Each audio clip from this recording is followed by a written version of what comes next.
Ini akan membahas mengenai pendaftaran Capres-Cawapres penanda mulainya Pilpres 2024. Dan pemirsa juga kami hadirkan narasumber-narasumber yang luar biasa dari sisi legislatif, yaitu anggota DPR RI fraksi Gerindra yaitu Bapak Habibur Rahman, serta dari anggota DPR RI dari fraksi PAN Bapak Gus Pardigaus, dan turut hadir pula pemirsa dari pengamat politik dari Indonesia Political Review yaitu Bapak Ujang Komarudin. Dan pemirsa, diskusi kali ini akan dipandu langsung oleh moderator yaitu Bapak Rahmatuni. Seperti apa keseruan dari diskusi kita pada hari ini?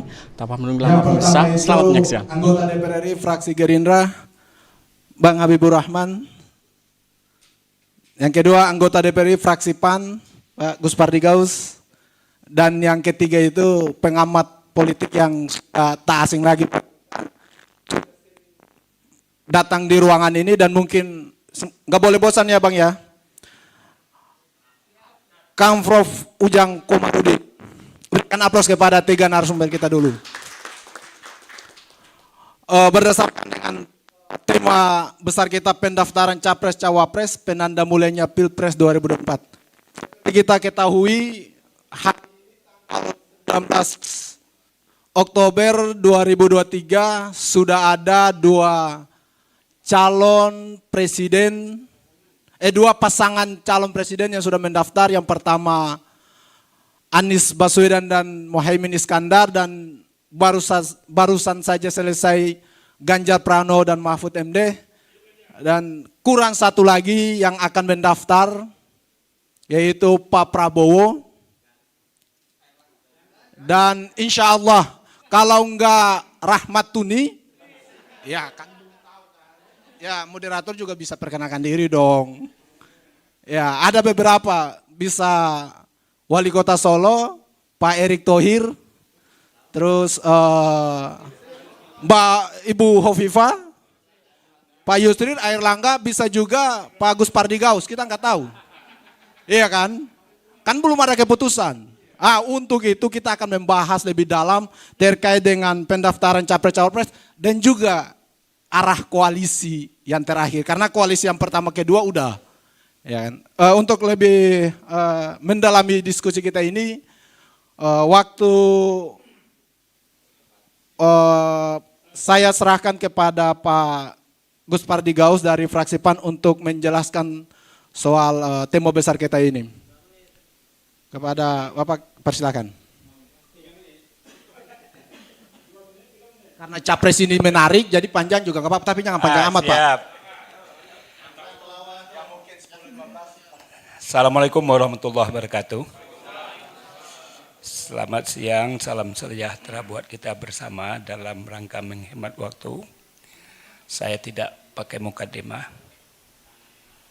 Adinda saya yang gagah, penentu penetapan pasangan calon Prabowo, siapa yang akan ditunjuk, Pak Habibur Rahman, Kang Ujang, Prof. Kemudian rekan-rekan para wartawan hadirin yang hadirat yang berbahagia. Sebagaimana sudah dikemukakan tadi bahwa pelaksanaan pendaftaran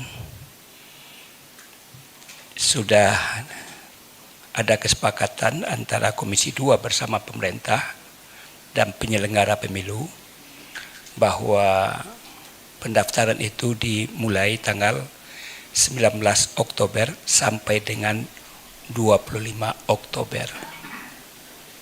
Sebelumnya di PKPU yang lama, pendaftaran itu kita berikan ruang yang amat panjang, yaitu 19 Oktober sampai dengan 25 November. Lalu berdasarkan kajian, diskusi dan lain sebagainya, dan juga kita yakin bahwa pasangan calon presiden wakil presiden yang akan didaftarkan oleh partai politik atau gabungan partai politik tidak akan lebih daripada 4 calon. Pada hari ini kita amati dari berbagai mass media, kemungkinan calon itu hanya 3. Kalau hanya 3, kenapa harus 1 bulan 1 minggu? Itu itulah yang menjadi pertimbangan kami Komisi 2 bersama pemerintah dan penyelenggara pemilu untuk mengevaluasi kembali berapa lama waktu yang pas dan patut untuk kita berikan ruang untuk itu. Dengan berbagai masukan, saran dan lain sebagainya, akhirnya disepakati cukup hanya 1 minggu saja. Lalu bagaimana sebagai orang dan lembaga yang melakukan regulasi itu, tentu kami berharap kepada seluruh petinggi partai politik dan tokoh-tokoh yang akan diusung, tentu harus mempersiapkan diri agar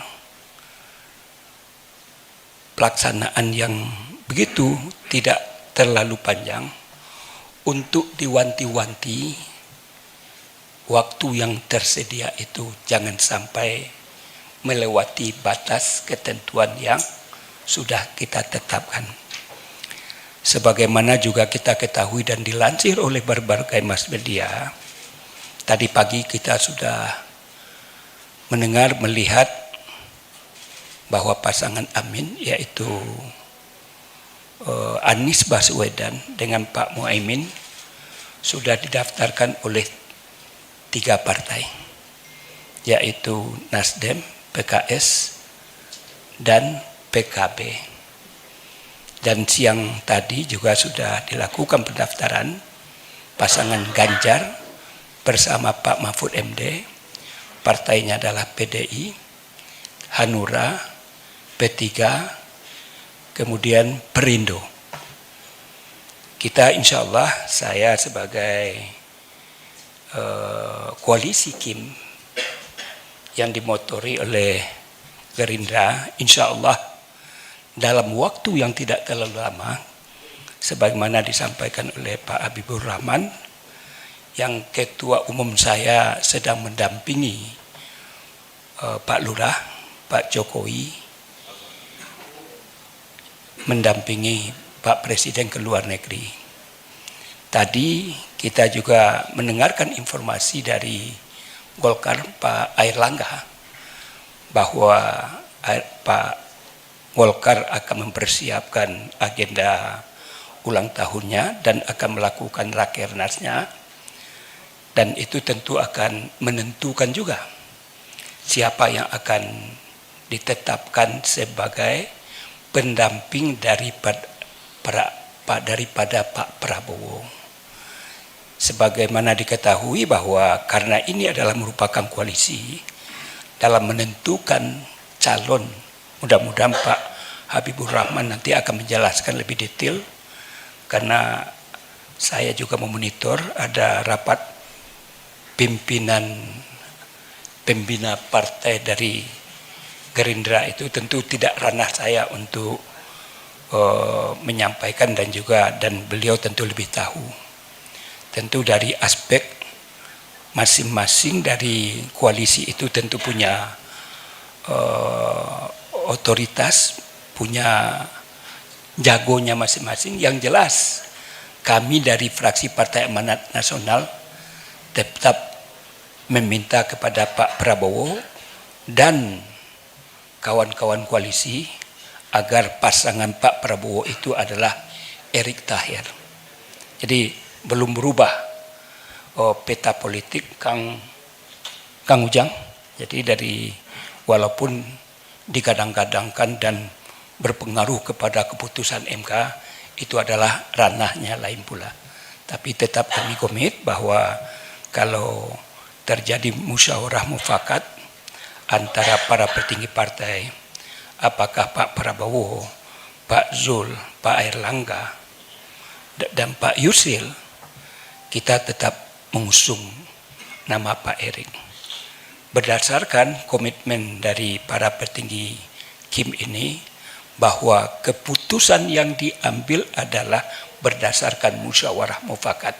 Apapun ketetapan yang digariskan dan disepakati, tentu akhirnya kami apapun partai yang bergabung di dalam, terutama PAN, tentu akan sami'na wa ata'na terhadap keputusan yang diambil, dan kami dari fraksi Partai Amanat Nasional tentu akan solid terhadap bagaimana bekerja secara cerdas, bekerja secara ikhlas untuk meraih kemenangan. Dan saya yakin untuk 2024 ini yang akan memimpin negara bangsa ini, kata batin saya itu adalah Pak Prabowo. Itu kenapa saya sudah 2 periode wakil ketua pemenangan Pak Prabowo di Sumbar. Sumbar itu adalah barometer orangnya Pak Prabowo. Berapa kemarin ini hasil keterpilihannya? 85,9%. Gak ada yang menandingi provinsi apapun. Artinya adalah persoalan Pak Prabowo untuk disosialisasikan di dapil saya itu tidak akan menimbulkan persoalan, dan tidak berat kami akan mensosialisasikannya. Kira-kira itu hantaran. Kalau ada apa lagi mau ditanya? Ya, jadi kira-kira itulah. Jadi tentu saya berharap kepada teman-teman, kawan-kawan, bagaimana saya yakin dan percaya bahwa yang kami pimpin besok inilah Pak Prabowo. Siapapun orangnya, wakil daripada Pak Prabowo itu yang mendampingi. Aura-aura itu kita sudah lihat di mana-mana. Tadi kami berbincang, dilihat dari aspek orang-orang yang duduk di kabinet, itu pada umumnya orang yang punya garis biru atau garis abu-abu, garis putih. Di parlemen di kabinet itu nyaris menteri-menterinya itu larinya ke Pak Prabowo. Itu perasaan saya, mudah-mudahan tidak salah. Barangkali demikian. Terima kasih. Assalamualaikum warahmatullahi wabarakatuh. Waalaikumsalam warahmatullahi wabarakatuh. Menarik. Kita berpindah ke Bang Habibur Rahman. Bang, pendaftaran capres ini cuma dalam seminggu. Sementara 2 pasangan calon sudah mendaftar, tinggal kita menunggu pasangan Pak Prabowo. Gimana sih perkembangan finalisasi cawapres Pak Prabowo untuk segera mendaftar KPU? Silakan Bang. Ya, kalau jagoan kan munculnya belakangan ya. Silakan yang lain gas, nanti udah berjalan baru Pak Prabowo main. Ya insya Allah ya. Jadi gemanya aja pasti beda. Lihat hari ini kayaknya nggak ada getaran. Ya, alam semesta itu nggak bergetar begitu ini.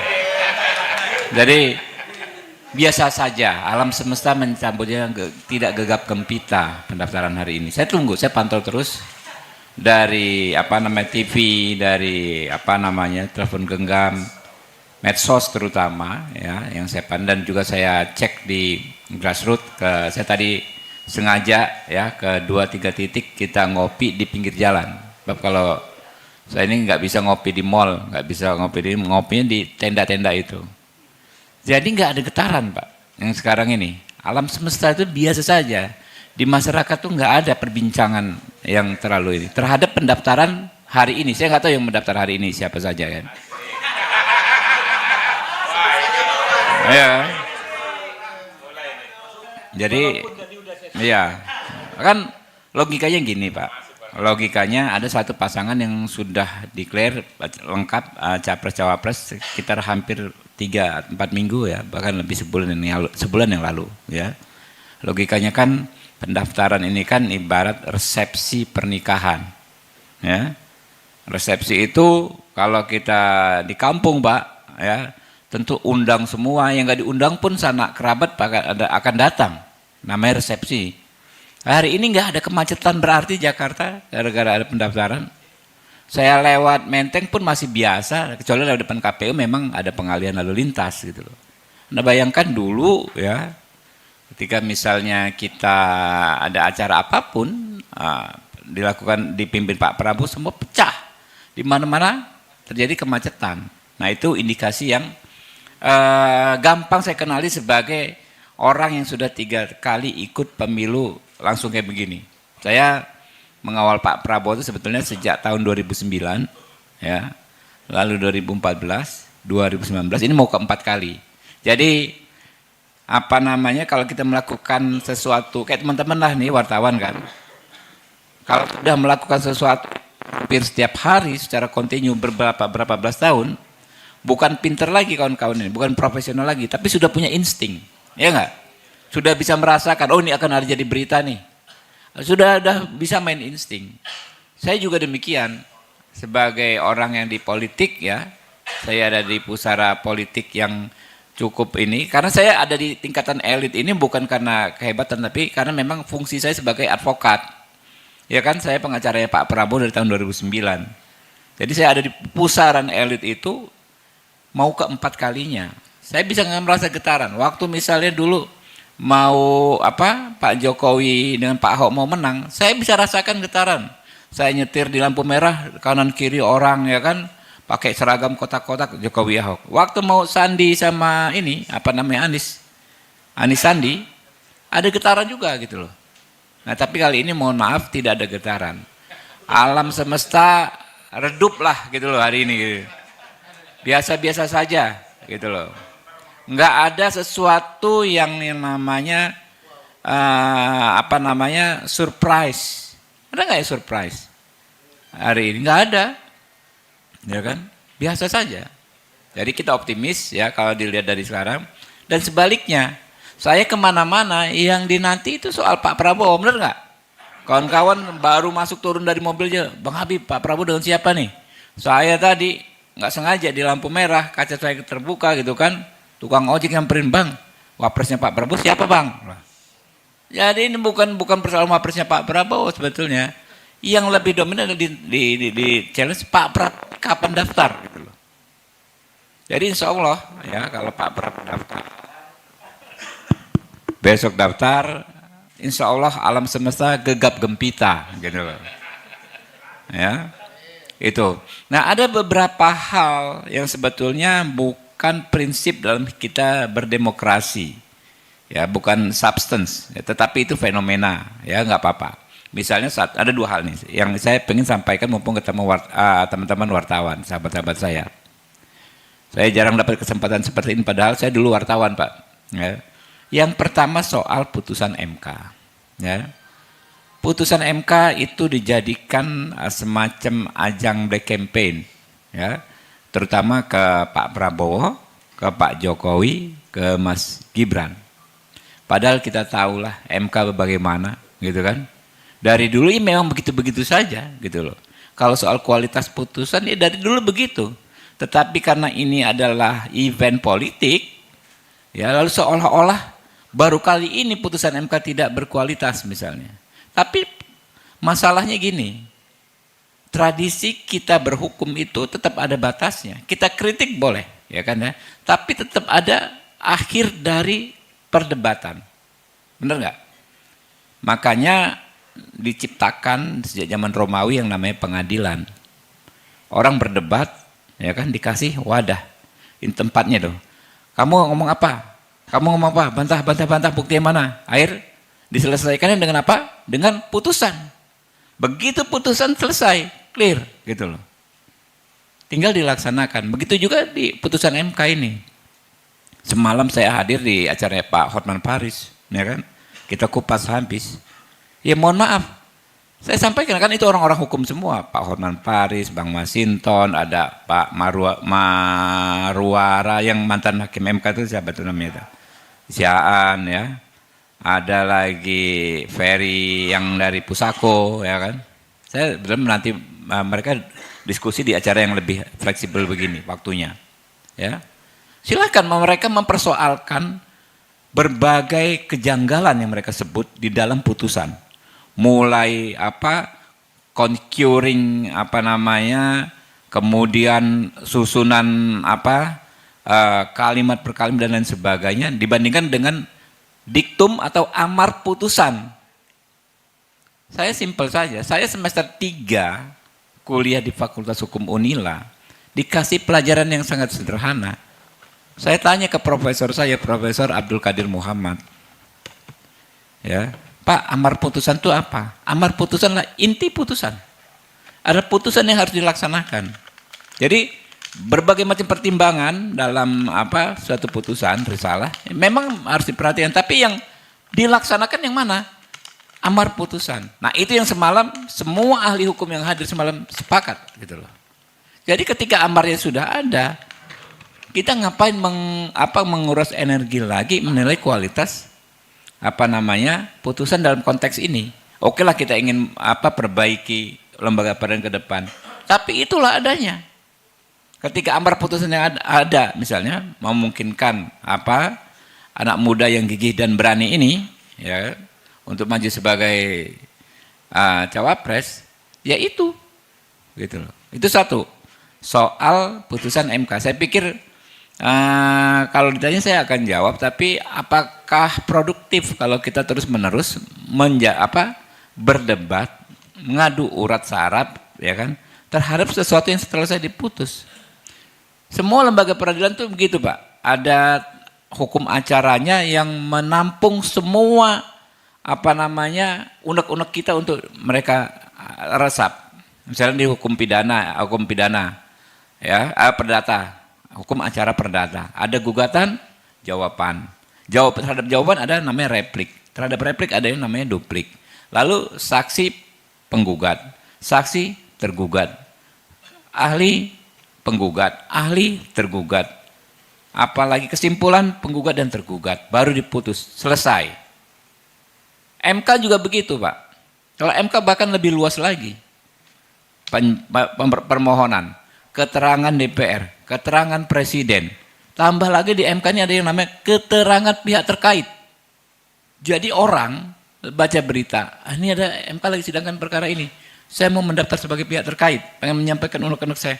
Daftar bisa online, ya kan? Lalu diberikan kehormatan oleh MK untuk didengar. Siapapun kan kemarin di perkara ini kalau nggak salah pihak terkaitnya bisa sampai 14 atau 15 pihak. Dari berbagai, ada yang mahasiswa, ada yang LSM, ada partai politik, menyampaikan sikapnya. Juga diberikan kesempatan, menghadirkan ahli boleh, menghadirkan saksi boleh, sebanyak-banyaknya. Semua proses berjalan, ya, diputus oleh Mahkamah Konstitusi. Seperti itu. Nah sekarang, apakah produktif kita mempersoalkan hal yang sudah demikian panjang dibahas? Ya MK ini, ya, kalau saudara Saldi Isra kemarin bilang, mengapa ada koleha, ya, seolah ada hakim konstitusi yang ingin mempercepat perkara ini. Harusnya ini perkara selesai menurut saya di awal September. Saya belasan tahun saya berpraktek di MK. Jadi kan gini, acara terakhir dalam rangkaian hukum acara di Mahkamah Konstitusi adalah penyampaian kesimpulan para pihak. Ya kan? Itu terakhirnya itu di awal September. Kalau nggak salah mulai 1 sampai 6 September. Nah hakim sebetulnya dalam membuat putusan jarang sekali mengacu pada kesimpulan para pihak. Kenapa? Karena itu kan pasti subjektif ya. Pasti hanya resume dari proses keterangan permohonannya, kemudian keterangan saksinya, keterangan ahlinya, alat-alat bukti yang diajukan. Jadi udahlah kalau kesimpulan itu hanya resume. Jadi sebelum masuknya kesimpulan para pihak, hakim itu sudah punya garis besar putusannya. Biasanya seingat saya kalau beracara di MK, agenda kesimpulan putusan itu seminggu setelah tanggal terakhir dimasukkannya kesimpulan. Agenda putusan seminggu setelah batas akhir penyampaian kesimpulan. Kesimpulan terakhir kalau nggak salah 1 sampai 6. Oke lah tanggal 6. Tanggal 12 September harusnya sudah diputus oleh Mahkamah Konstitusi. Tapi saya curiga ada oknum-oknum hakim di Mahkamah Konstitusi yang punya kepentingan mungkin saja ya, menunda-nunda terus. Sehingga baru selesai kemarin tanggal berapa ya? 18 kalau nggak salah. 16. Iya kan, sebulan lebih 10 hari. Molornya ini apa namanya pengucapan putusan ini. Jadi gini, apa yang kita lihat itu kan selalu pro dan kontra. Nggak bisa kita menutup mata. Tadi banyak juga teman-teman mengatakan, Bang ini banyak yang menolak nih, begitu kencang penolakan. Saya tanya ya betul. Tapi apakah kita menutup mata terhadap mereka yang menerima putusan ini, bahkan mensyukuri? Saya pantau di Mahkamah Konstitusi, ya kawan-kawan yang menolak segelintir mahasiswa, menolak Mahkamah Konstitusi mengumpulkan, tapi ada ribuan masyarakat, ibu-ibu, emak-emak, ya milenial yang bersujud syukur. Itu live di Mahkamah Konstitusi. Di berbagai daerah, puluhan titik malam itu juga. Apa mereka bukan warga negara Indonesia? Apa mereka bukan manusia? Apa itu bukan fakta? Sehingga mata kita tertutup. Gitu loh. Jadi memang ada 3 klaster, menurut saya ya, 3 klaster pihak yang mempersoalkan putusan MK ini. Yang pertama adalah para pengamat, ya, akademisi idealis, yang memang mereka selalu memposisikannya dirinya mengkritisi dan mengoreksi kekuasaan. Itu kita dulu zaman aktivis mahasiswa, Pak. Pemerintah itu ya nggak ada benarnya. Mereka benar pun kita bikin seolah nggak benar. Karena memang tugas kita mengkritisi. Nggak ada yang salah. Itu kita penting kelompok seperti itu. Supaya nanti pemerintahnya benar-benar menjadi benar. Kalau pemerintah kita alamin, sudah benar, nggak akan terjadi salah. Iya nggak benar juga jadinya.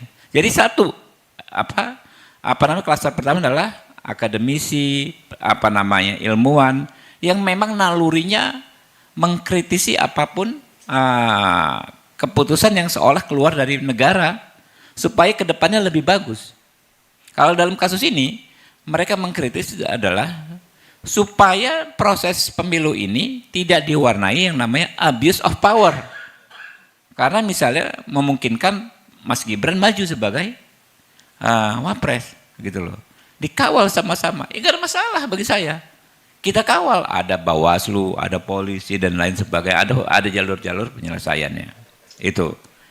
Yang kedua, ini tadi 3 klaster. Pertama ilmuwan, ya kan?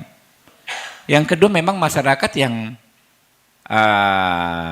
tidak mengerti secara detail, ya, hal-hal yang tadi saya sampaikan soal hukum acara di Mahkamah Konstitusi, soal premis-premis dasar hukum gitu kan. Ya nggak ada masalah, itu tinggal dikasih pencerahan. Yang ketiga, ini pihak-pihak ya yang takut berkompetisi dan takut kalah kalau ada anak muda ikut berkompetisi. Kenapa mereka kencang sekali gaspol?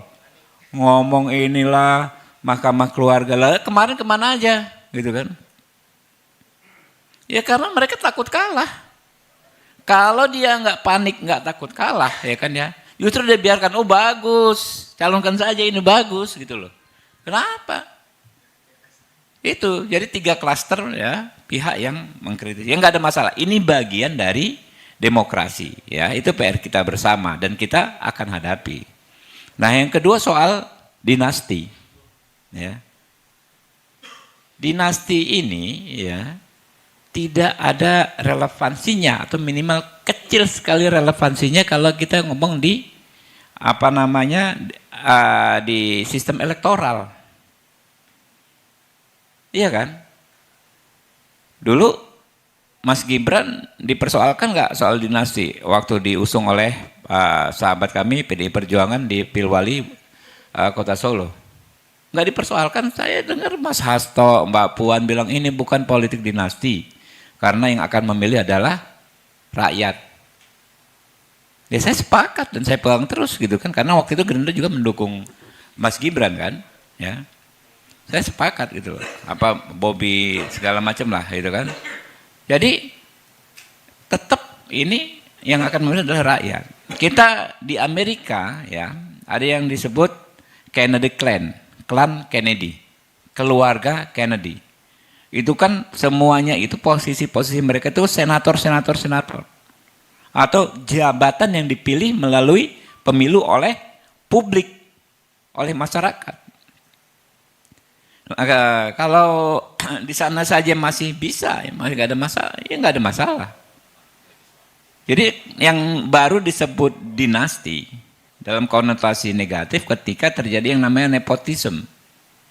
Apa itu nepotisme? Adalah kalau di Amerika ya diatur seorang pejabat eksekutif tidak boleh menunjuk kerabatnya untuk menduduki jabatan di eksekutif. Menunjuk ya, bukan memberikan bukan meminta kerabatnya untuk melalui proses pemilihan. Diangkat misalnya jadi direktur BUMD, ya kalau di Indonesia diangkat jadi komisaris. Nah itu baru nepotisme, kerabatnya nggak boleh gitu loh. Nah itu yang namanya dinasti, bahkan di negara yang paling banyak menjadi acuan bagi kita dalam berdemokrasi. Nah kalau sekarang belum tentu sepenuhnya diuntungkan kalau anak pejabat. Nanti kan akan dilihat anak pejabat maju pemilu kan, bapaknya ini anak ada kekurangan enggak? Kekurangannya kecil atau banyak? Berarti ini anaknya sama aja gitu loh. Justru kan orang tidak akan memilih. Ya kembali kepada postulat bahwa rakyatlah yang akan menjadi penentu. Rakyat yang akan menjadi hakimnya, istilahnya yang akan menentukan siapa yang akan dipilih.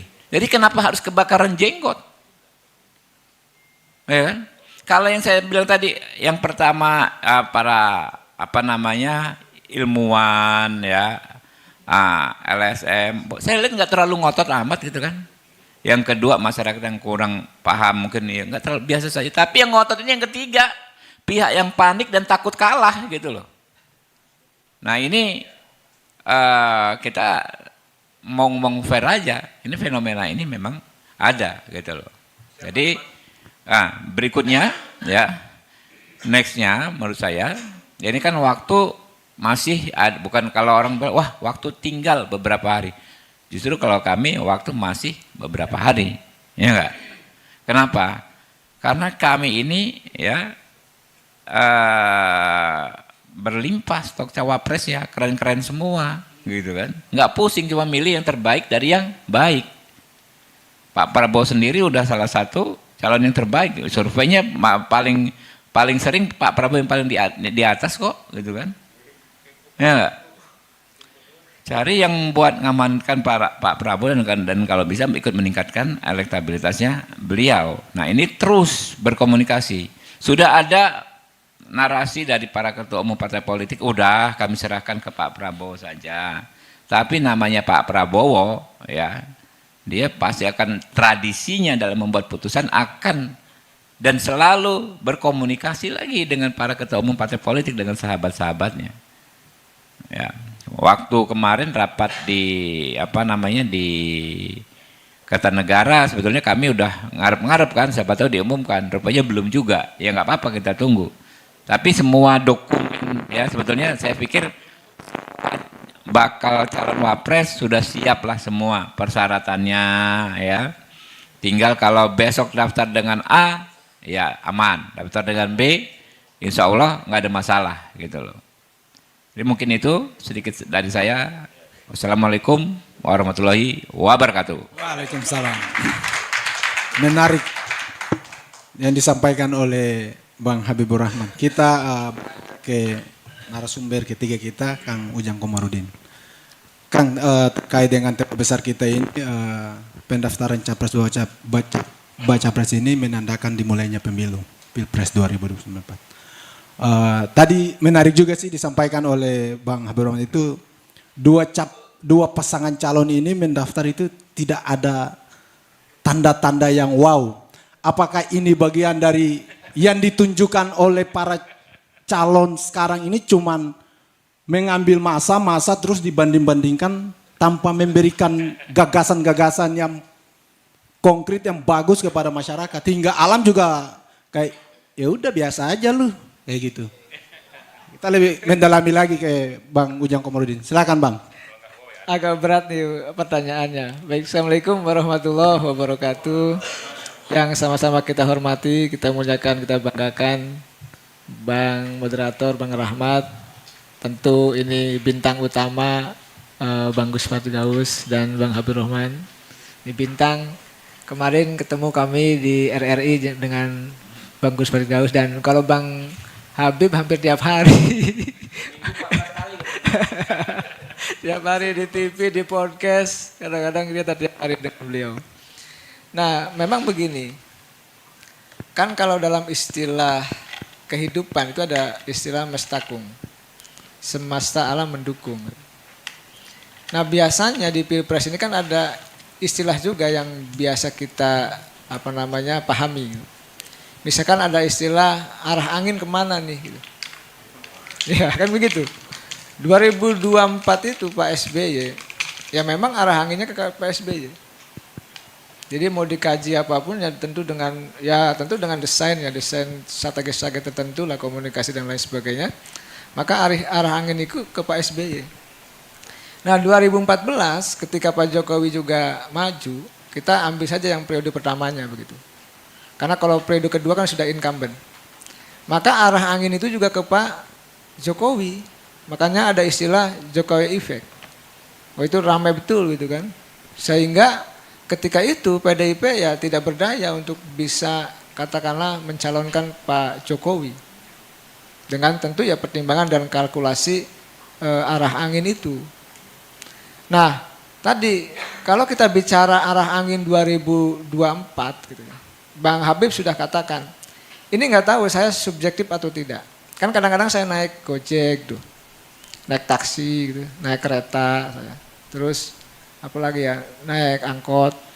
Terus sering-sering juga disupiri oleh supir, mohon maaf ya teman-teman dari TV One, Metro dan lain-lain, sering nanya gitu, sering diskusi gitu. Dari ini tentu tidak bisa digeneralisasi secara umum. Tapi fenomena itu mengatakan dari kelas bawah itu yang diskusi dengan saya gitu ya. Bahwa Pak kelihatannya arah anginnya ke Prabowo katanya. Katanya saya nggak tahu ya, bukan berarti saya pro dengan Bang Habibur Rahman, enggak juga gitu.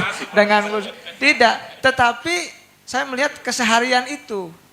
Ketika saya tadi diskusi dengan driver TV One menjemput saya subuh gitu, tanya sama. Jadi hampir beberapa pihak gitu ya, yang kelas menengah ke bawah itu mengatakan Pak tanda-tandanya kelihatannya ke Prabowo, katanya begitu. Arah angin ini kita bicara arah angin dulu.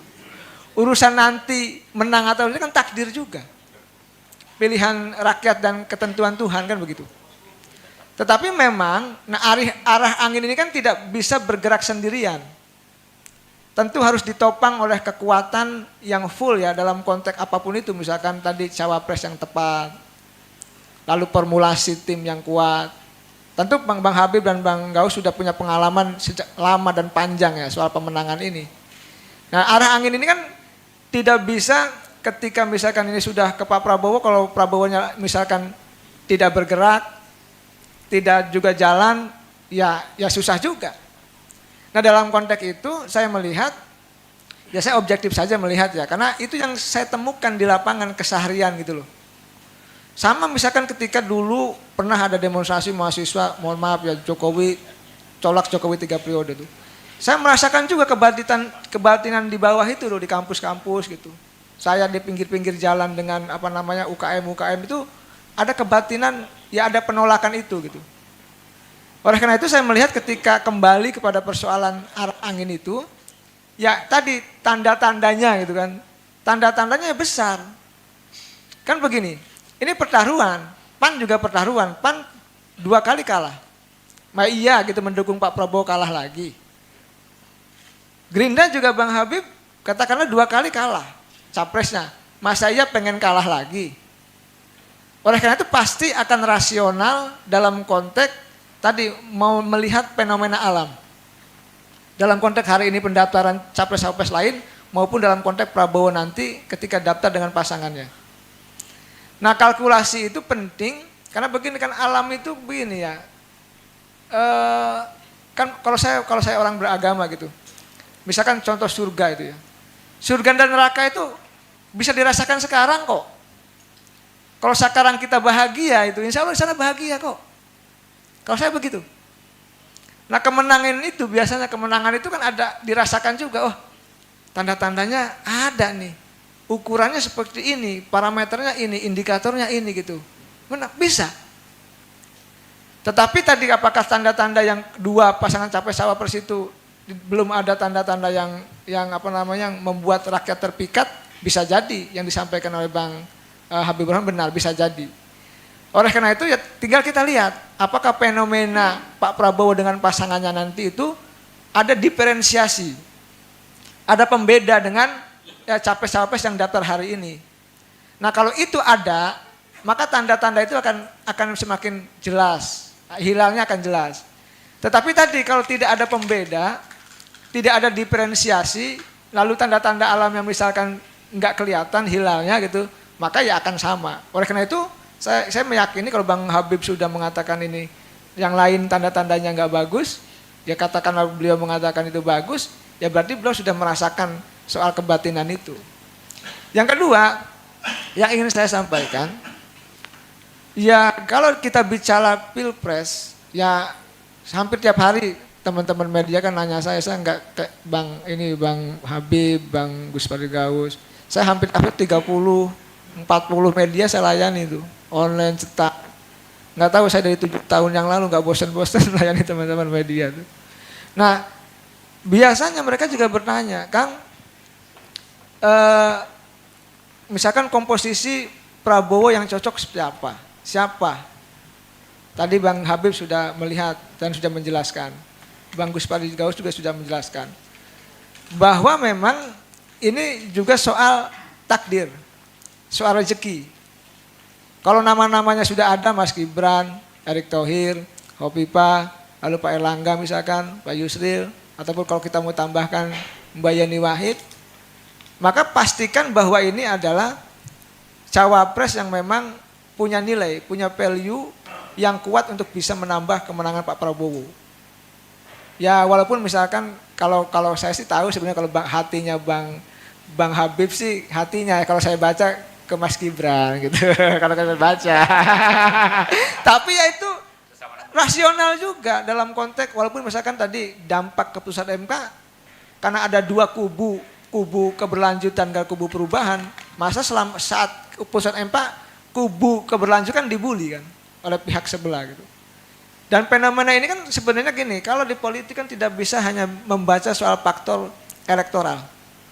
Ada faktor non elektoral harus dipertimbangkan. Betul saya sepakat dengan Bang Habib, Bang Gus Pardigaus bahwa misalkan ujian dalam demokrasi, dalam pemilu itu ya semua diawasi. Ada penyelenggara, ada Bawaslu, ada penegak hukum, semua instrumen pemilu ditata baik untuk bisa menjalankan itu. Tetapi kan kita tidak lupa bahwa kita ini ada persoalan-persoalan faktor non elektoral. Contoh ini saya nggak tahu, saya tidak bisa menjelaskan secara apa. Bagaimana menjelaskan 700 anggota KPPS meninggal? Saya nggak tahu, kita tidak bahas ini. Artinya kalau saya melihat ada faktor-faktor non elektoral juga. Bagaimana misalkan instrumen-instrumen penegak hukum masih digunakan? Itu juga faktor non elektoral. Dan itu sudah kita pahami bersama gitu loh, bahwa pemilu di dunia ketiga seperti Indonesia ada faktor lain yang itu menjadi penting. Dan itu tidak salah. Kalau saya, ya salahnya kalau digunakan untuk kecurangan baru salah. Saya pernah juga Bang, walaupun saya belum pernah jadi anggota DPR gitu ya. Ya pernah membantu lah, pernah jadi ketua tim ses, bagaimana faktor non elektoral ini lumayan berpengaruh dalam konteks tadi pemenangan gitulah, kira-kira begitu. Saya pernah juga dulu, ya ini kalau kita buka ya ketemu BIN, kita tanya tuh Jawa Barat berapa, Jawa Tengah berapa, saya tanya gitu. Iya, itu cerita dulu lah ya. Artinya faktor non elektoral itu tetap penting dalam konteks itu. Tetapi kita tidak membahas inilah. Yang ingin saya tanamkan hari ini bahwa ketika pendaftaran dimulai, artinya sudah mulai tanda-tanda 3 poros sudah dimulai. Dulu bayangannya 2 poros, ternyata 3. Oke, dan saya meyakini tadi Bang Habib nih udah tersenyum, banyak senyumnya. Karena kelihatannya tadi tanda-tandanya Pak Prabowo arah anginnya sesuai dengan prediksi Gus Dur katanya. Bahwa Pak Prabowo itu akan jadi presiden di usia yang tua gitu ya. Artinya beliau kan 72 tahun ya. Nggak tahu apakah memang prediksi almarhum Gus Dur itu terbukti atau tidak, kan bisa jadi, kita tidak tahu. Takdir Tuhan tidak tahu. Oleh karena itu saya melihat semua punya kesempatan yang sama lah. Hanya takdir Tuhan dan hanya rakyat yang menentukan soal siapa nanti yang jadi presiden. Yang jelas pesta demokrasi ini harus kita kawal, bahwa ini kita harus bahagia. Saya juga dari kampus gitu ya, tetap memantau perjalanan demokrasi ini. Dan saya meyakini elit-elit partai, Bang Habib, Bang Gus Kardigaus, itu punya komitmen bahwa pemilu sebelumnya dengan pemilu yang akan datang itu akan berbeda.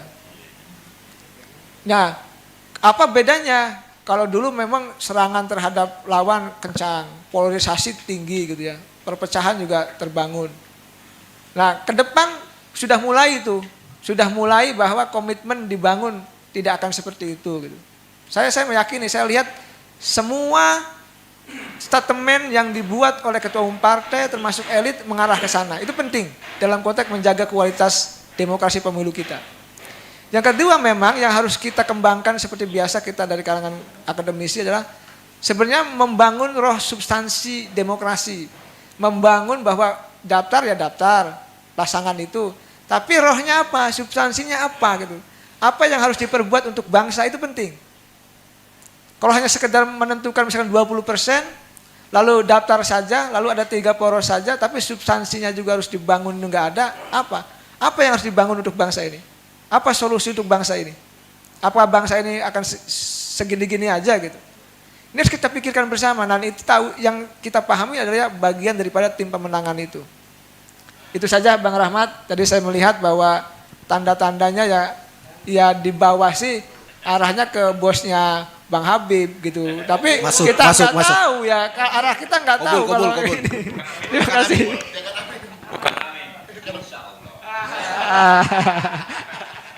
Oke, kita beri aplaus kepada Kang Ujang. Ya, untuk memperdalam diskusi kita siang ini, saya beri kesempatan kepada teman-teman, 3 penanya aja. Ya, Mas Gifari, Pak Asep, Tama Opung, Bang John skip dulu, Bang John sharing sih. Iya. Oke, Mas Gifari silakan. Singkat, padat, jelas, cair. Selamat siang, Assalamualaikum warahmatullahi wabarakatuh. Ini berbicara mengenai pemilu atau ya pilpres dan lain sebagainya, itu kan pasti erat kaitannya sama apa tadi yang tadi disinggung sama Bang Habibur Rahman soal black campaign gitu. Emang pada dasarnya masyarakat kita udah cerdas gitu, udah bisa membedakan, tapi narasi-narasi seperti ini tuh masih terus dimainkan gitu, masih terus ini. Contoh misalnya ya kayak Pak Prabowo misalnya hoaxnya nampar wamen itu kan apa sih namanya tuh, bukan si buzzer, bahkan ada beberapa tokoh-tokoh politik yang menyampaikan gitu, itu kan apa ya namanya tuh semacam kayak ya gitu kan, apa namanya, oke lah masyarakat kita semakin hari semakin cerdas itu, tapi sampai kapan gitu kampanye yang kayak gini. Dan menurut saya apakah sanksinya itu harus seperti apa gitu ke orang-orang yang seperti ini gitu, karena apa ya namanya itu ya itulah apa namanya memecah belah bangsa yang kayak gitu kan. Terus yang kedua itu soal simbol politik itu seberapa penting sih menurut narasumber, ketika narasumber itu aja. Makasih. Yang kedua, Kang Asep. Assalamualaikum warahmatullahi wabarakatuh. Tadi Bang Habib sempat ungkapkan apa tentang genggap gempita dan gelap gulita. Tapi saya refresh ke belakang, 2019 pun Pak Prabowo begitu gempita saat pendaftaran. Tapi hasilnya pun ternyata harus gelap gulita juga.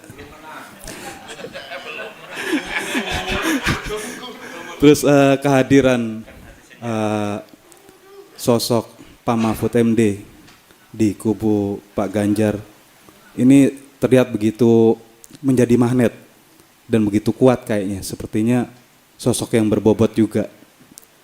Nah, strategi apa nanti yang akan diterapkan oleh koalisinya Pak Prabowo ini untuk bisa berhadapan head to head dengan kubunya Pak Ganjar dengan Pak Mahfud. Karena ya kayak obrolan kopi juga. Kemarin saya sendiri dengar langsung di telinga saya. Sampai ada yang tadinya dukung Pak Prabowo, ini mohon maaf Pak Habib, dukung Pak Prabowo, terus ngelihat, waduh, Ganjar sama Pak Mahfud.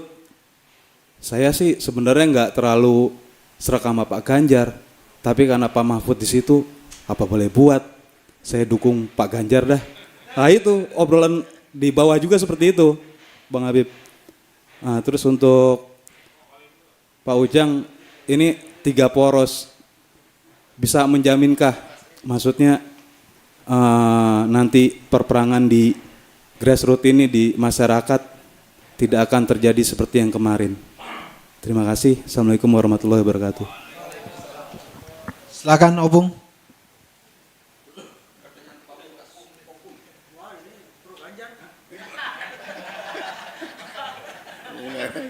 Para Mas. Terima kasih Pak Moderator, Pak narasumber.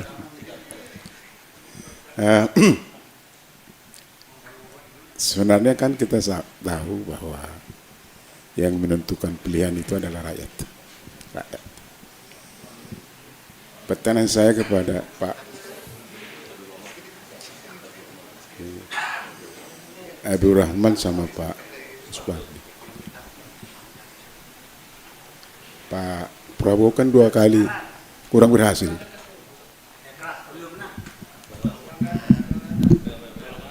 Dua kali kurang berhasil. Belum menang kata kawan saya. Betul. Kaitan ini yang saya tanya. Apakah PAN dan juga Gerindra mencari tahu apa sebenarnya penyebabnya supaya itu kurang berhasil? Dan setelah tahu, apa yang dilakukan supaya beliau itu menang? Itu satu. Kedua, kalau disuruh memilih, Bapak setuju enggak 1 periode saja? Ini kan 3 nih cawapres. Apakah Bapak yakin satu putaran itu? 1 putaran bukan periode, 1 putaran. Kalau 1 putaran, udah jelas. Kalau 2 putaran, apa yang Bapak lakukan? Pak Ujang, ini arah angin. Jelas arah angin. Pak, saya bercanda, tapi kadang-kadang kan angin dulu dengan angin sekarang bisa terbalik kok. Bisa masuk angin. Apalagi sekarang pemanasan global.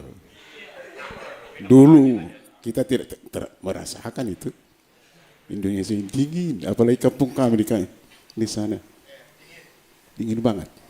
Sekarang udah panas. Terima kasih. Terima kasih Opung.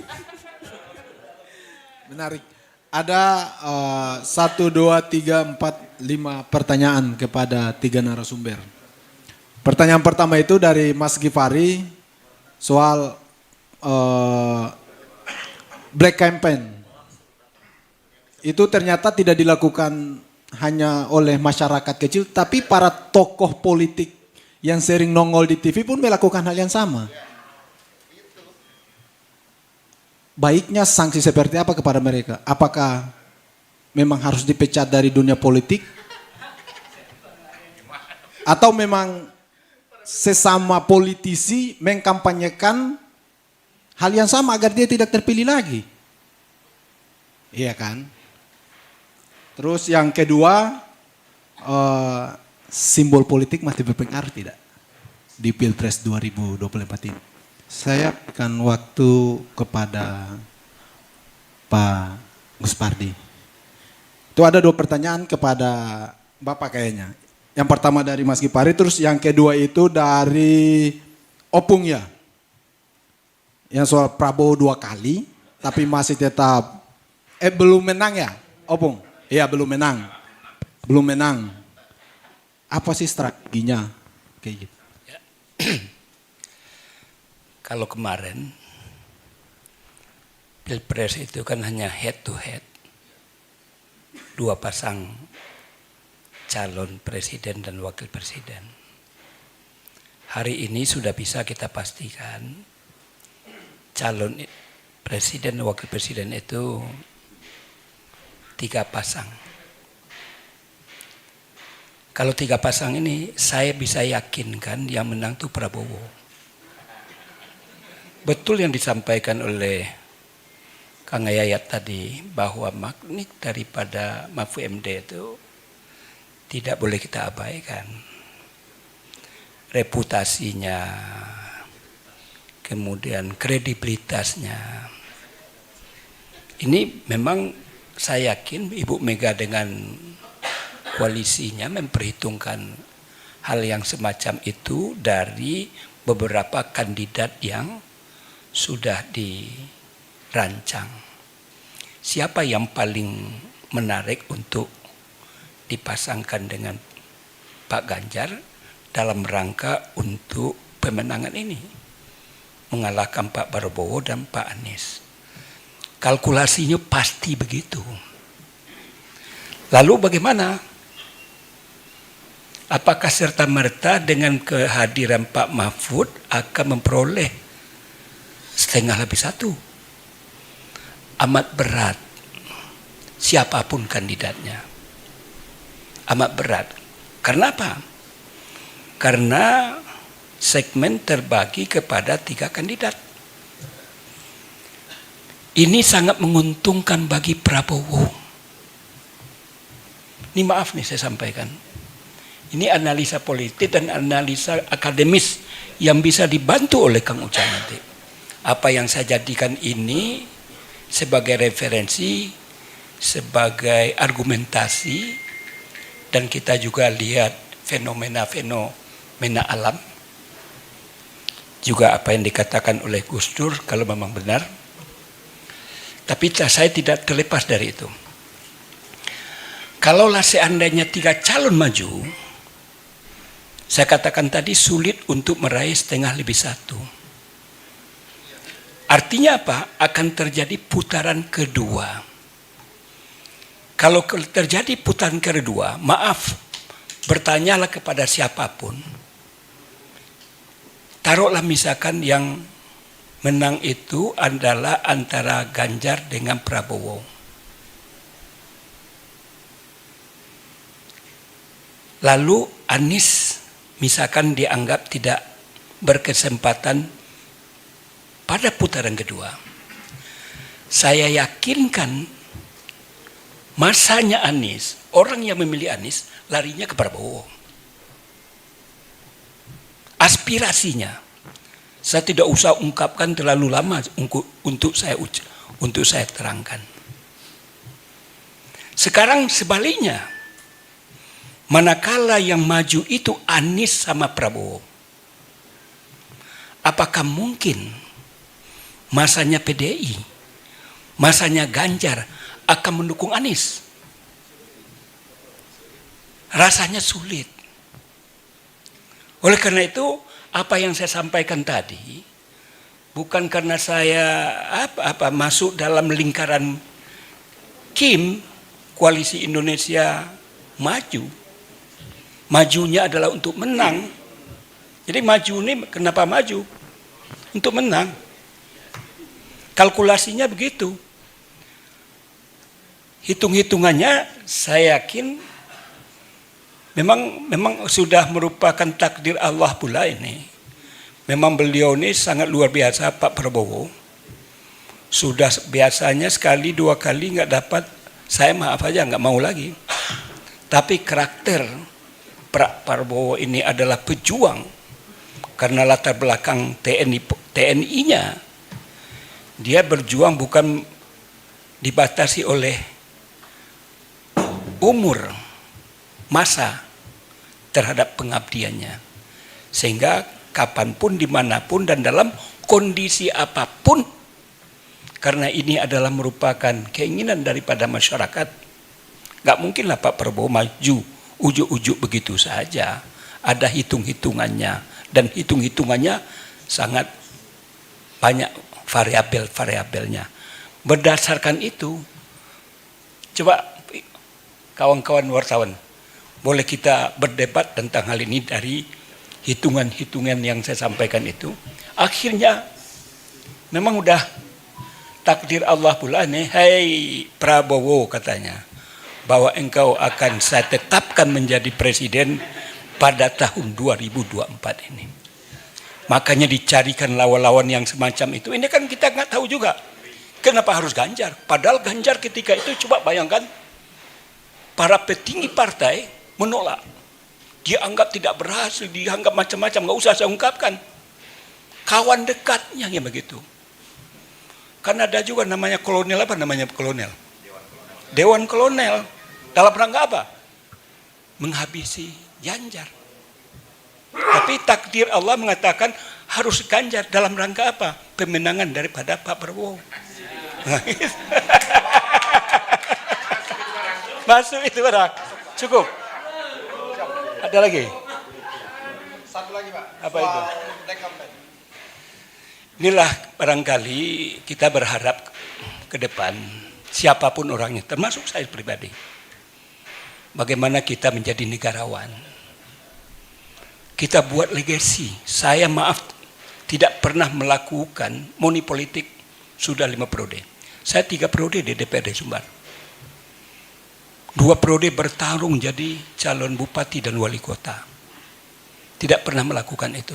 Sebab bagaimanapun, kita ini di samping dicatat oleh Allah terhadap perbuatan, saya ini santri, saya keluarkanlah ayat, faman ya'mal mithqala dzarratin syarran yarah wa man ya'mal mithqala dzarratin syarran yarah.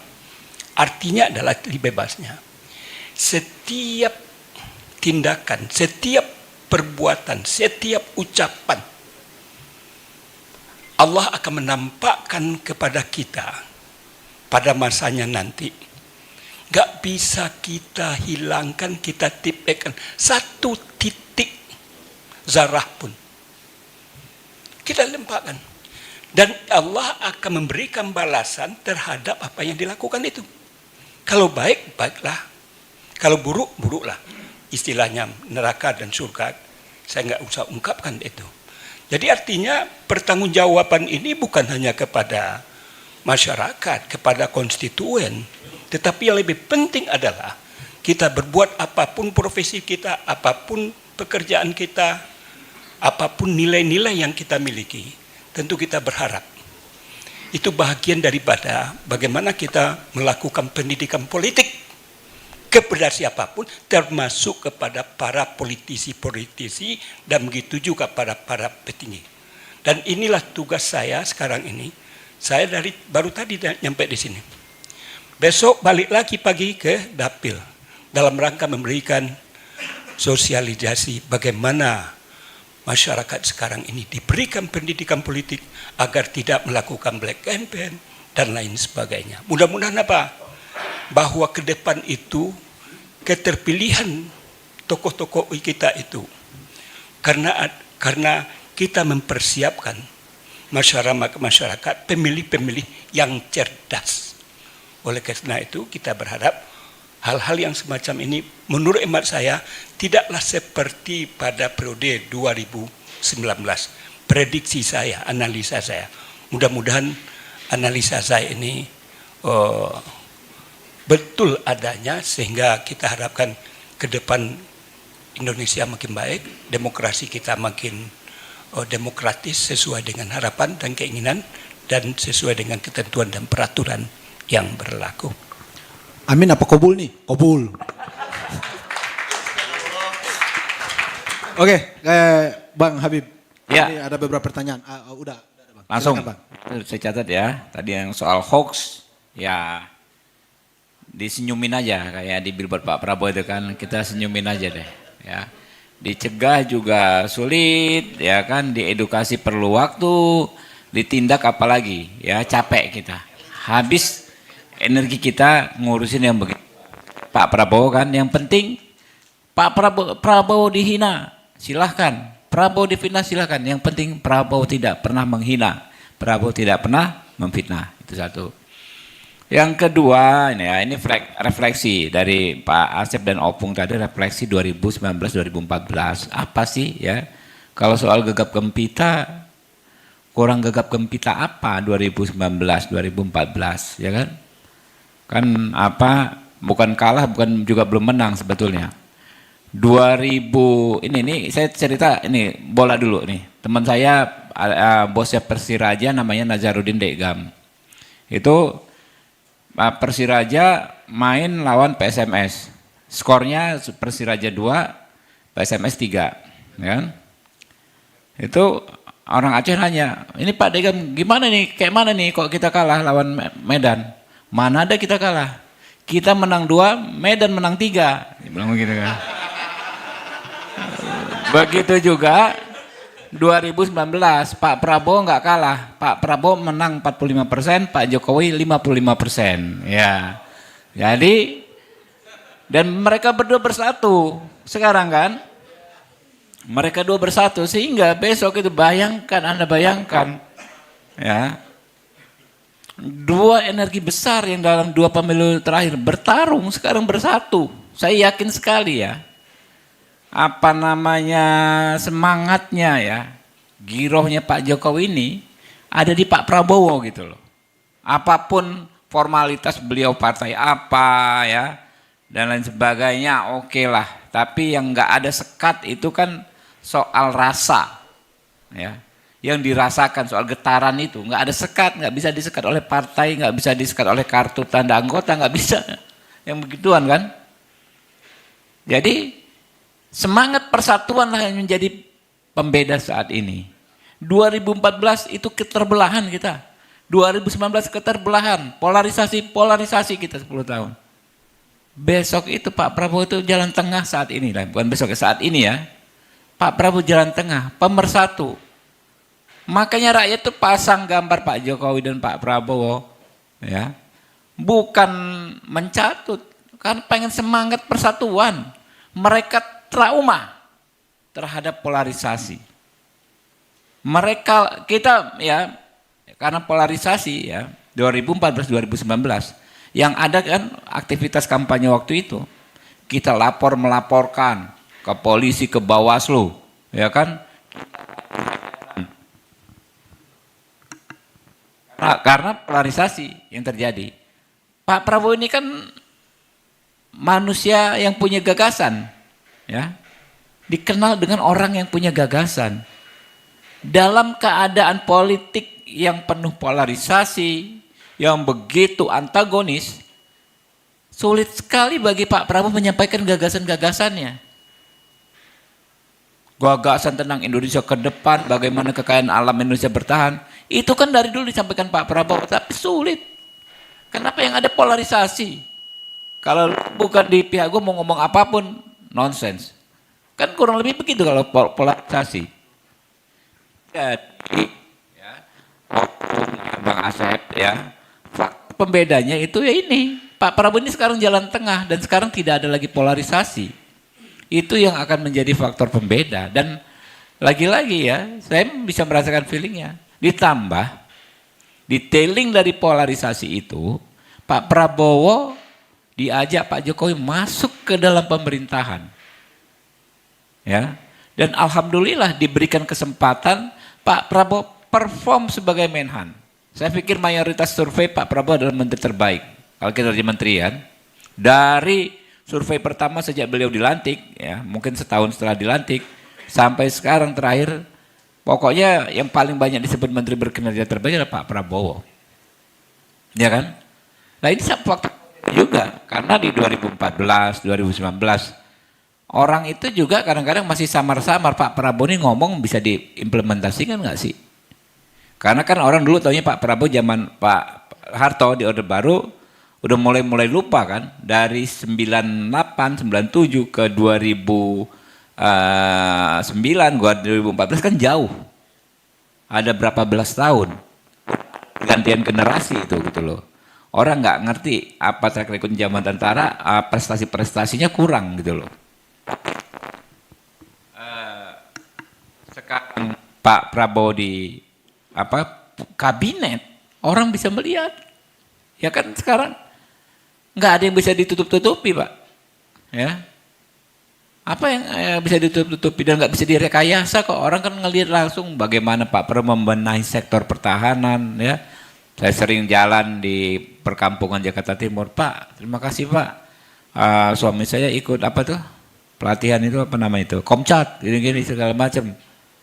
Nah itu banyak sekali faktor pembeda dan itu sangat signifikan gitu loh. Sehingga ya itu kalau dibilang tondo-tondo, ya ini sudah semakin terasa gitu. Kalau jadi kita nggak mau gegabah, nggak mau arogan, sombong, nggak. Justru kita adalah jalan tengah yang kita ingin merangkul semua, ya, merangkul kanan, merangkul kiri. Yang paling kanan, yang dicap terlalu kanan ya kita rangkul supaya jangan terlalu ke kanan. Kita ajak ke tengah. Yang di kiri diklaim terlalu kiri ya kita rangkul juga, kita tarik ke tengah gitu kan, supaya jangan terlalu kiri. Itulah politik jalan tengahnya Pak Prabowo. Jalan tengah kan akan selalu menjadi arus yang besar, ya. Di mana-mana yang namanya ekstrim, mau kanan mau kiri pasti dalam konteks kuantitas dia sedikit. Yang namanya ekstrim itu milit, tetapi jumlahnya sedikit, gitu loh. Di seluruh dunia.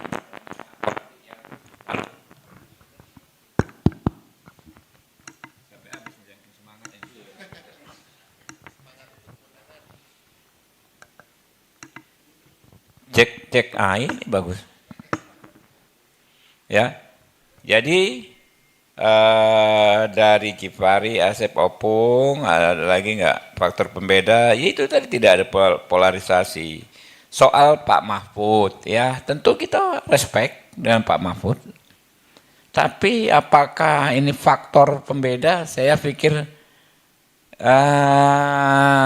ya tidak meng-underestimate ya. Jadi saya justru bertanya apa yang menjadi pembedanya? Karena ini kan nama sudah beredar sekian lama. Pak Mahfud ini dulu hampir jadi wapres nggak jadi juga gitu kan. Dulu aja sekarang maju ya kan. Jadi apa faktor pembedanya gitu loh? Nggak ada. Tidak begitu dulu kan ya. Misalnya waktu dibilang tadi oleh Pak Ujang kan, zaman Pak SBY itu kan ada SBY efek. Pak Jokowi pun ada Jokowi efek gitu kan. Zaman itu, zaman 2014, 2019 kalau PDI Perjuangan tidak mengajukan Pak Jokowi, apa kira-kira menang lawan Pak Prabowo? Mohon maaf. Siapapun waktu itu ya dari kubu mereka, kalau yang diajukan bukan Pak Jokowi, apa kira-kira menang? Karena ada yang namanya Jokowi efek. Nah, yang kayak begituan itu memang sulit dirasionalkan secara detail, tapi bagi politisi ya kita bisa paham lah ya, dan masyarakat juga lebih ngerti lagi. Masyarakat yang di grassroots pasti ngerti sekali.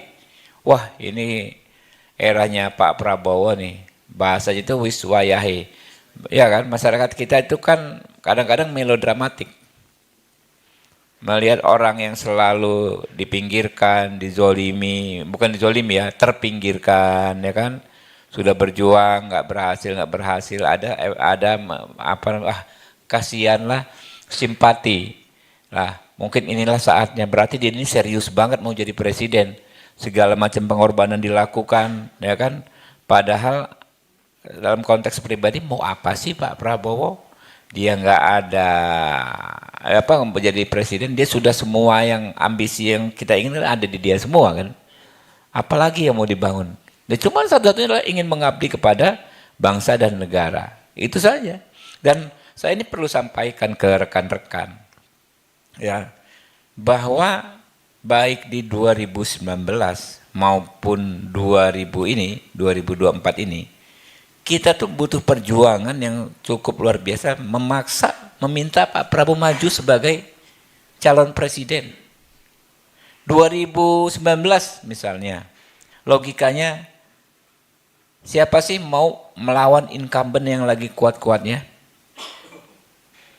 Yang apa namanya, ya berkuasa atas semua struktur kekuasaan dan lain sebagainya.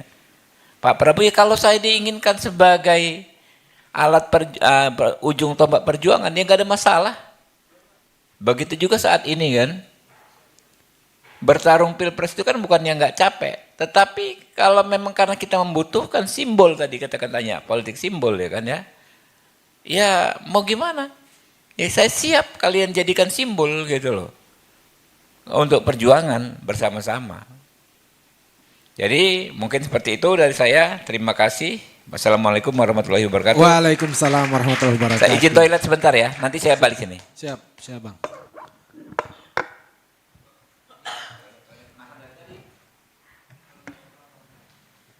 Oke, kita beranjak ke narasumber yang terakhir.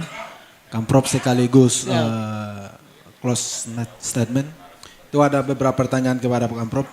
Black campaign, terus Prabowo 2 kali KO. 2 kali menang tapi di bawah nomor 1.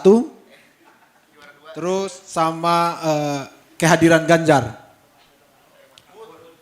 Ganjar lagi. Mahfud MD di Pilpres 2004. Silakan, Kamprov. Siap, terima kasih. Pertama soal back campaign dulu lah ya. Kan di politik kan ada 2. Pertama itu membangun pencitraan. Yang kedua itu ya membusuk-busuki lawan. Itu 2 itu, pola itu. Nah, tadi apakah memang elit, mohon maaf nih mengkritisi gitu ya, apakah terlibat dalam konteks itu? Ya kalau saya pernah ya datang ke sebuah war room ya, ruangan perang, suatu partai politik gitu.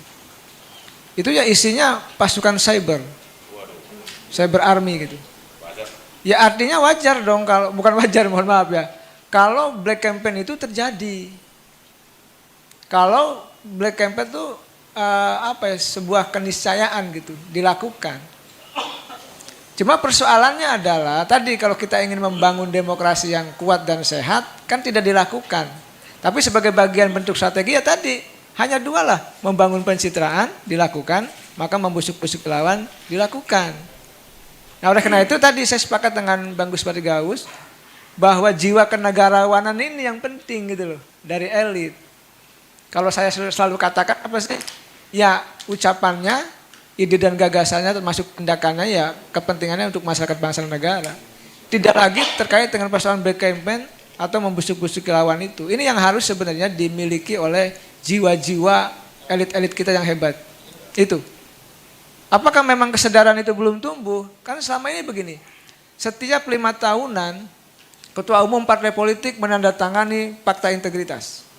Ya, anti hoax, anti korupsi, anti politik sara, semuanya iya. Tetapi memang fakta di lapangan kan tidak bisa dihindarkan. Ya karena bagian namanya perang. Perang itu kalau saya bukan menganalisa dari sisi akademis ya. Di politik itu kadang-kadang dikenal istilah, mohon maaf kalau ini saya boleh katakan, ini karena perang ya. Perang itu ya kill or to be kill, membunuh atau dibunuh. Tetapi dalam konteks akademik tidak dikenal persoalan ini. Tetapi dalam konteks realita politik di lapangan itu terjadi. Saya tidak membenarkan ini, tidak boleh begitu. Misalkan politik menghalalkan segala cara, Machiavellianisme, ala Machiavelli gitu lain sebagainya kan tidak boleh, tidak dilakukan. Tapi fenomena ini pasti akan hadir karena bagian daripada untuk mendegradasi kekuatan lawan politik. Kalau saya melihatnya seperti itu. Lalu singkat simbol, kayak kemarin misalkan Pak Mahfud simbol, kalau Bang Habib mengatakan simbol perlawanan, ujung perjuangan. Kalau Pak Mahfud menggunakan batik hijau, ya. Simbol kelihatannya ya merepresentasikan bahwa Pak Mahfud ingin bahwa dia tuh mengasosiasikan diri bahwa dia ada figur NU gitu, kira-kira gitu. Iya, bahwa ingin mengambil suara Jawa Timur yang memang ya akan diambil oleh Anies dan Cak Imin, kira-kira gitulah kalau saya melihat. Saya tadi juga ditanya juga tuh oleh teman-teman dari Kompas, Kang, Itu kenapa Anies pakai mobil putih? Kan gitu kan ya, Land Rover putih. Misalkan termasuk Pak Prabowo. Kenapa seluruh timnya menggunakan baju putih yang ada 2 kan kantongnya? Itu pasti simbol. Lalu mengapa Prabowo misalkan menggunakan simbol 08? Simbol ketika di Kopassus dulu gitu. Nah, artinya simbol di itu penting. Apalagi misalkan perspektif orang Jawa, wah itu percaya betul soal simbol-simbol itu. Tetapi memang ada simbol-simbol yang dia nyata, bisa menjadi nyata, ada juga yang tidak. Jadi dalam politik simbol menjadi penting. Apalagi kalau kita misalkan belajar soal kebudayaan Jawa. Ada bukunya di politik itu. Simbol-simbol itu menjadi sebuah sesuatu yang betul dipahami dan diyakini oleh sebagian masyarakat kita termasuk elit politik.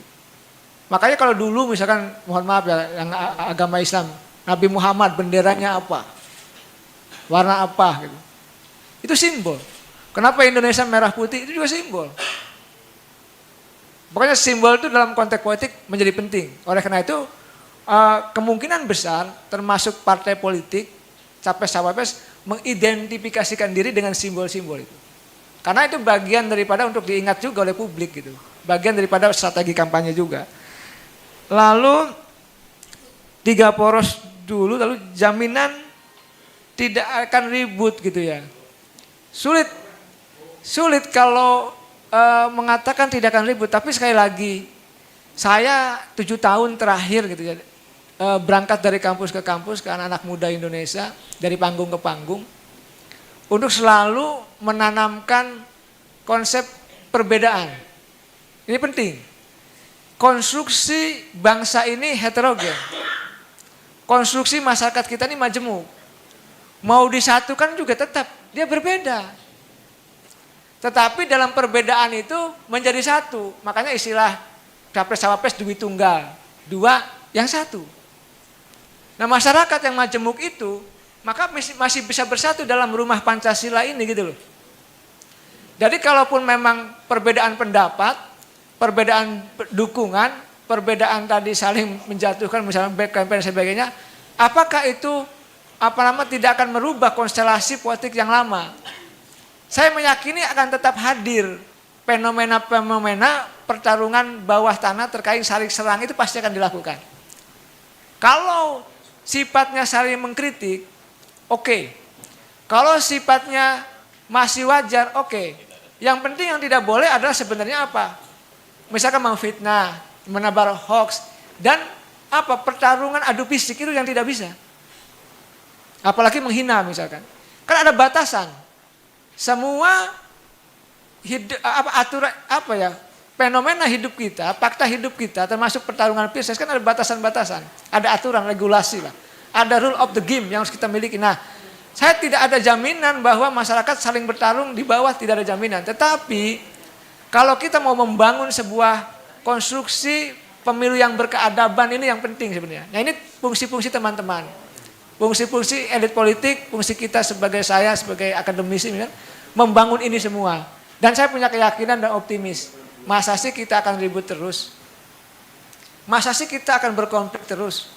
Bukankah masyarakat ingin membangun sebuah kesadaran pemilunya yang gembira? Bahwa sebuah pesta demokrasi bukan untuk bertarung dalam konflik.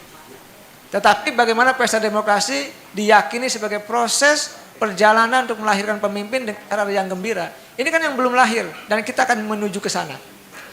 Yang terakhir ya, kelamaan ya Bang. Bentar, saya. Soal ini juga Mahfud ya, Pak Mahfud. Ya tadi Bang Gus Padigaus sudah jelaskan gitu. Pak Mahfud ini kalau saya lihat ya sosok yang memang spesial. Spesial. Dia mampu mengkapitalisasi dirinya, kehebatannya muncul sebagai tokoh yang berani. Di saat pejabat lain tidak mampu mengungkap kasus-kasus besar, dia ungkap. Walaupun tidak jarang musuhnya atau lawan politiknya mengatakan bahwa dia juru bicara A, juru bicara B gitu kan, bahwa sebagai Menko harus diam. Tetapi itu kadang-kadang di bangsa ini diperlukan. Nah, dan siapa yang tidak kenal Pak Mahfud gitu? Katakan kira-kira gitu. Nah, keterkenalannya itu penting. Integritasnya itu penting. prestasinya juga penting. Nah memang standar-standar ini bisa jadi digunakan oleh Ibu Mega untuk bisa mendampingi Pak Ganjar, sehingga tadi ada fenomena di masyarakat yang dikatakan Bang Asep, wah kalau Pak Mahfud ya ke Ganjar aja gitu. Bisa saja gitu. Mungkin saja. Karena fenomena Pak Mahfud itu. Bayangkan misalkan di DPR Pak Mahfud begitu percaya dirinya menghadapi Komisi 3 gitu ya. Itu kan ini kita mengambil kelebihannya ya. Tidak saya akan mengangkat kejelekan, tidak. Artinya yang nggak masalah, semua putra-putra terbaik. Pak Prabowo putra-putra terbaik. Nanti pasangannya pun saya meyakini putra-putra terbaik. Pak Ganjar, Pak Mahfud putra-putra terbaik. Termasuk Anies dan Cak Imin, saya meyakini itu. Oleh karena itu saya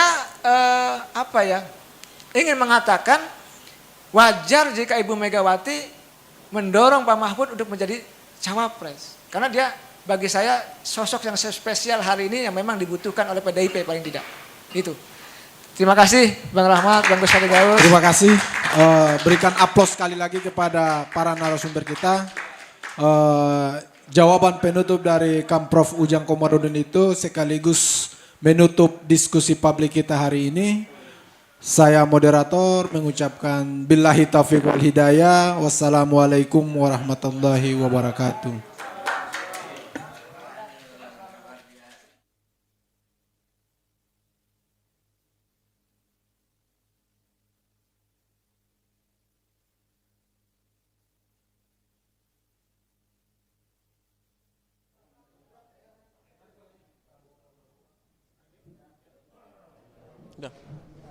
Baik pemirsa TV Parlemen dimanapun Anda berada, demikianlah diskusi kita pada hari ini untuk menutup dialektika demokrasi pada hari ini. Saya Vincent Aldi beserta seluruh kru yang bertugas pada hari ini mengucapkan terima kasih atas perhatian Anda dan sampai jumpa di diskusi-diskusi selanjutnya.